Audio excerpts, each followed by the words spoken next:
Uh, the type C. Okay. So thank you, Alhassan. Yeah, great. Hello, everyone. Okay, so who understands Hausa here? How do you say hello in Hausa? Sanu, right? Great. So I will not be speaking Hausa actually. So this session is for everyone. It's just an approach we took to basically translate some vocabularies in tech. I want to see possibilities of extending it into other local languages in Nigeria. So the fun fact is we have different ethnic groups in Nigeria, about 539. Another fun fact is I'm not even Hausa. But yeah, I'm working on this, and I'm excited to share with you all. So my name is Alhassan, and I am the founder of All for Tech Empowerment Foundation. What we do at All for Tech is basically solve our local problems using technology. So for instance, we have a lot of language barrier when we work with some tools. For instance, you have content creators trying to create tutorials for you, and somebody asks you to translate, let's say, cloud computing or AI or machine learning. You don't really have that word in our local context to really translate this. So, and this is why we did this work, and want to see what we did and how we did it. So I wouldn't really want to call this translation, but we are basically creating vocabularies. We are creating glossary of tech words in our local languages. So, let me just quickly hop in. So yeah, we need to communicate, right? Communication is very key in all we do. For instance, when you are learning anything and when you are also dealing with people, especially in tech. And tech is a new paradigm, eventually, especially around our local environment. So in order to enhance that inclusivity and carry our people along, we need to present this information in a way they will understand. So we are trying to add context to a lot of things. So here I said language is not just a tool, it's a gateway to unlocking innovation, fostering inclusivity, and preserving our cultural heritage in the Nigerian tech industry. I actually use Comrade because I like Comrade. For those that don't really understand what Comrade is, this is Comrade. So we just use it as some funny memes. Yes, so currently, this is the exciting part. We have 17% of our GDP coming from tech currently in Nigerian GDP. And we have about 19,000 startups jobs created, and 383 startups of this ones created raised about 3 billion in 7 years. Another interesting fact is the unemployment rate is about 67%. And one of those issues is because of this barrier. We have hard-earned people ready to work, but they can't really learn tech easily, especially in the northern part of Nigeria. And one of those things that we're trying to do is to basically bring these tech terms to them in Hausa so that when you teach them in their local languages, it becomes easy to carry them along. So what are those problems that we are having? Yeah, so the literacy level, right? In the northern part, we basically use our local languages, right? We use either Arabic or Hausa mostly, and you see these guys are intelligent when taught with these local languages, and a lot of them quote the holy books by heart. This is how good they can be. So if you try to teach them stuff, we've worked with some of them where we teach them computer repairs. We try to impact this knowledge in local languages. It became easier for these guys to really grab and become self-reliant at the end of the day. So if we can really bring some of those new things that we do in programming and other tech fields to them in these local languages, it becomes easier to carry them along. So yeah, we said no jobs. Are there really no jobs, or there are no people to really fit these jobs? So these jobs are there, but they are not really saturated by these people. So we are trying to get the right people to do the job. And how do we do that? We try to bring this content in a way that they can easily learn, acquire these skills, and fill the gaps that we have in these industries. So what did we do?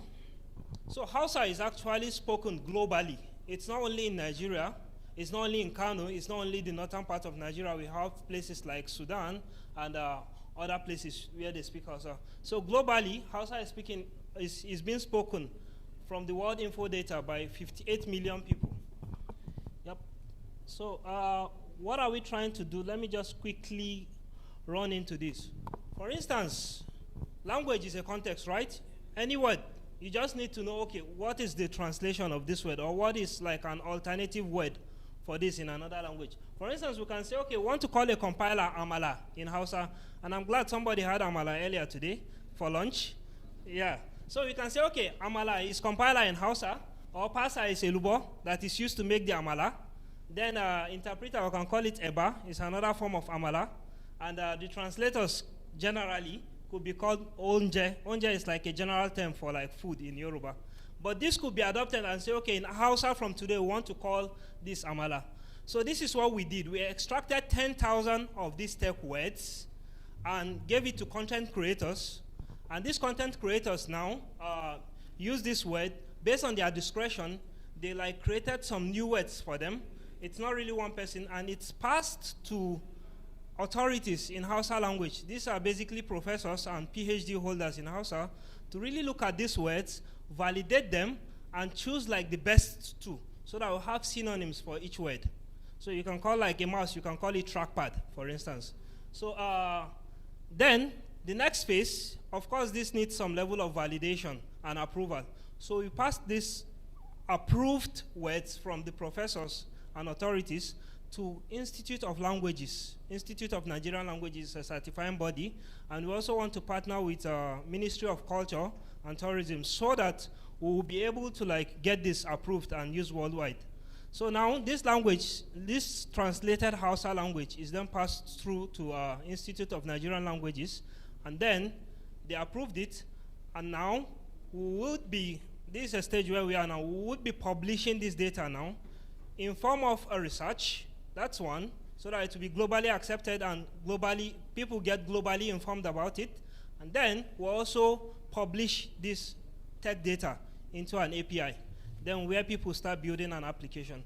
So in All4Tech, we currently have a mentorship program where we have a theme, rather than the regular mentorship program where people are being taught on how to learn programming, but now you have a project in mind that you will be building. So currently, this year's team, we are working on building 3 Kobo. So our guys are learning programming, product design, product management, and all of that. They are building those. They are building through 3 Kobo in mind, using this project like as a case study. So at the end of the year, where we do every year, at the end of the year, we are expected to have something for Hausa. So we plan to extend this in Yoruba, and this is the reason behind this talk, to ensure for collaboration.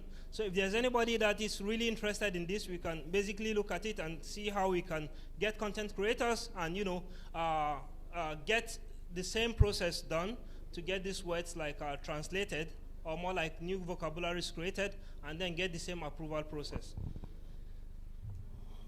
So I basically talked about this method all in one. So we need content creators, we have domain experts, and we have certifying bodies to like take care of this.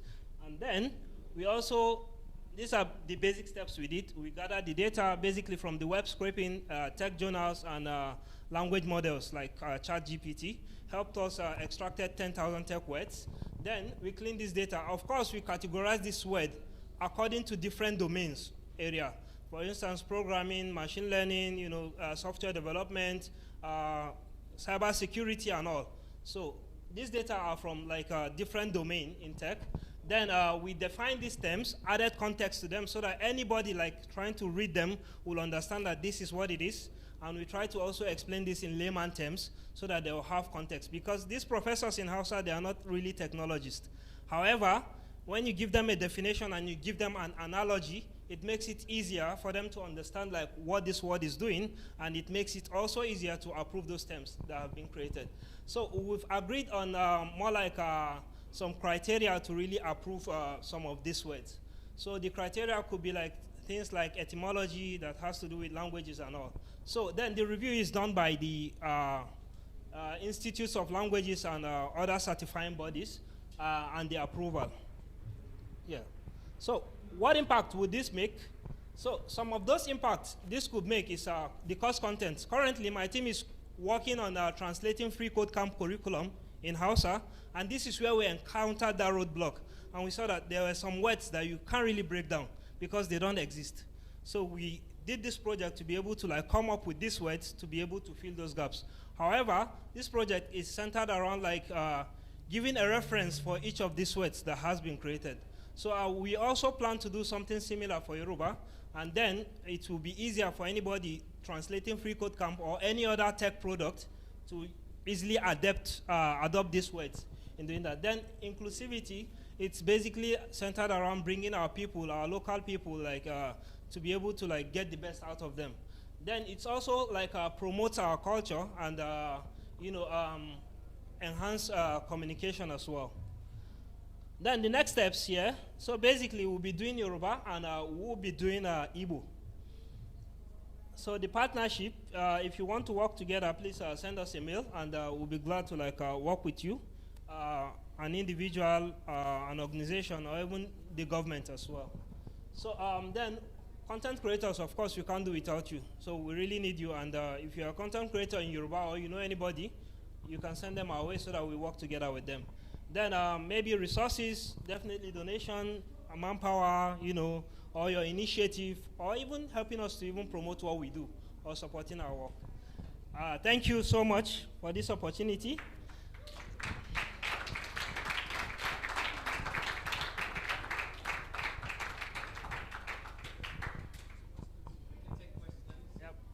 Okay, so we can take questions, okay? Yeah. Good afternoon. Thank you for the talk. I want to ask a question. Like, I'm not an Hausa, but there are some languages like their root words have like other language, meaning like Arabic. Like in Yoruba now, I'm Yoruba. We have Albosa, and it is Albasal in Hausa, and it is the original text is Albasal, which is an Arabic word. So how do you how do you translate that, and how does your model handle those kind of words, and in order to do the translation? And yeah, so thank you so much for that question. So what we are doing is we are not actually translating. We are creating new words based on context. So we can look at this word and say, okay, since most of Hausa words have origin of Arabic, do we have an Arabic word for, let's say, cloud computing or machine learning, for instance? If we do, we can maybe take it and tweak it a bit to look like that. That's basically at the discretion of content creators. And that's why we are not really using one, but we have like a kind of guideline to like help them like come up with these words. It could be maybe the origin of the word, like a local government. Okay, where was this invented? Do you have the Hausa word of that town? We can maybe use the name of the town or where that technology originated from. And we have it like as part of the contribution. So if you have like 10 people translating that particular word, let's say cloud computing, we have 10 different words for cloud computing. However, it's left for the authorities to say, okay, I choose this and I choose this. The one with the highest votes will be the one that will be taken to the Institute of Nigerian Languages for approval. Yeah. Thank you. Yeah. Did you get it? Okay. So there's one more question. Yeah. Okay, thank you very much for your for the lectures. My question is actually, you made mention of anybody who wants to collaborate with the project and wants to contact you.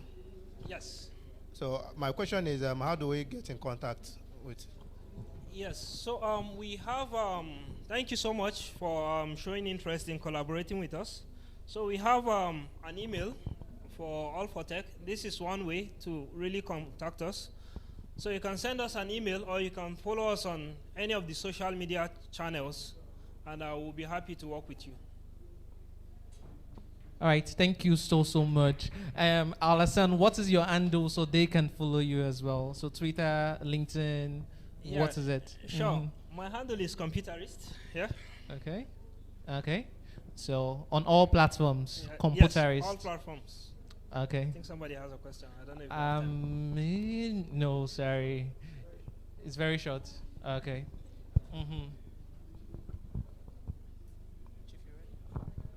You made mention of translating free code lectures, free code camp lectures. Yes. So are you going to do the same for different programming languages? Yeah. too? Yeah. So thank you so much for the question. So what we are doing is we are providing like a general framework for anybody translating anything, right? So if you check those tech terms, for instance, if I ask you what is mouse in Yoruba, probably there's mouse because we've been using it every day and somebody will come up with something that will replace mouse. But if you say AI, for instance, artificial intelligence, you don't really have that. So what we are basically doing is we are creating this vocabulary so that anybody working on any translation, for instance, like we're working on translating free code camp, those courses, you know, most of them are expressed in English. However, there are some stumble blocks where you have to just call the words the way they are. So we are creating vocabularies for those words that don't exist. Okay. So it's not like we are translating it directly, because if you are translating, it means that word exists. These words don't exist. So we are coming up with them, but getting approval to have them as something new. Something new.